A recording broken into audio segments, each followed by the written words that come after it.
Good afternoon. Everybody remembers me as the Status Pirate. But I'm here to discuss something with you all that is really beginning to bug me. There's a whole lot going on in our news and in our media right now about some recent decisions by our Supreme Court. And this is a problem for me, and I'm going to tell you why. I have read the Constitution. I've read it several times. And guess what?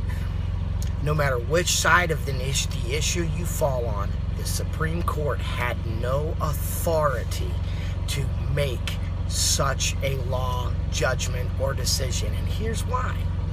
In Article 1 of our Constitution, it states that we will have a Congress made up of senators and House of Representatives.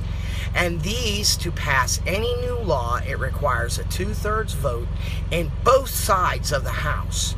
Then after that, this bill or this law is passed on to the executive branch, i.e. the president, and he gets to sign or not sign this into law.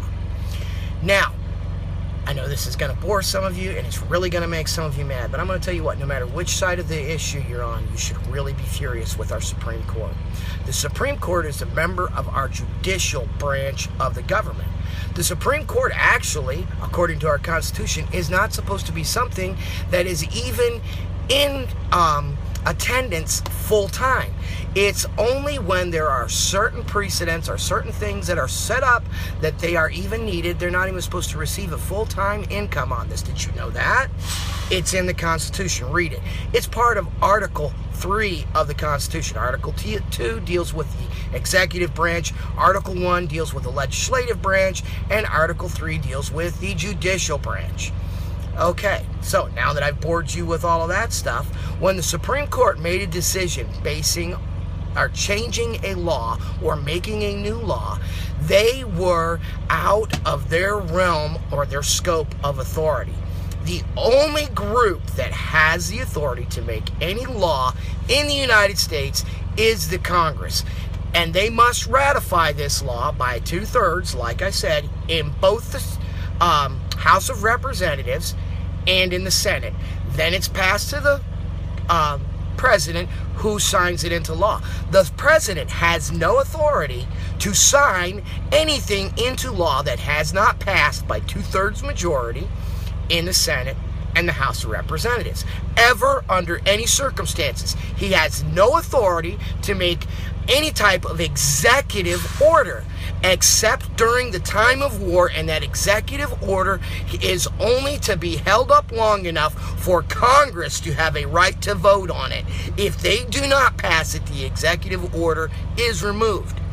The judicial branch is only for one thing, and that is to decide on the constitutionality of a law. They cannot use precedent. They can't use anything but the wording in our Constitution. Therefore, this young lady that stood up in Kentucky was actually standing up not against federal law, but against her Kentucky law, which had passed that marriage was between one man and one woman. So she actually had the right to say no. She also was not violating federal law because the Supreme Court had no right and no authority to make such a law. Now, if you're on the gay side of the issue, then think about this. If the Supreme Court is allowed to make decisions and make laws outside of their realm of authority and their scope of authority, what's going to happen when they make a law that takes your right away?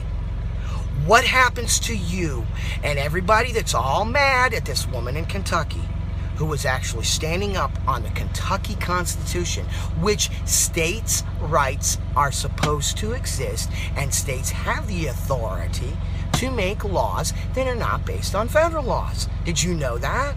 That's how the state of Colorado got away with passing, and Washington got away with passing the ability for marijuana to be legalized within their states. But nobody's arguing that. They're only arguing it when it's a point of contention that people want to argue about. Now, here's something serious that I want everybody to think about.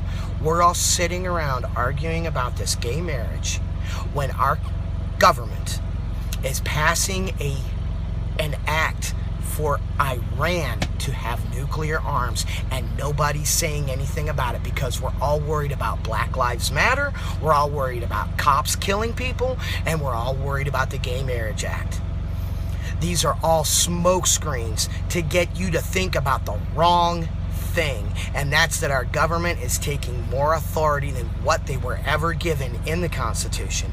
It's time for us to stand up and say, let's stop arguing, let's put our differences aside, and let's take our government to task and make them do what's right in the eyes of the people. Because according to the preamble of the Constitution, we the people, in order to form a more perfect union, establish ourselves. Okay? We are the people. The government is not. They work for us. Think about it. All you liberals, I hope you're really angry with me. All of you that aren't liberal, I hope you really get angry and stand up and start doing something about this. Because until we stick together and stand up and do something about it, it's going to continue to get worse. Thank you. I hope you have a great day.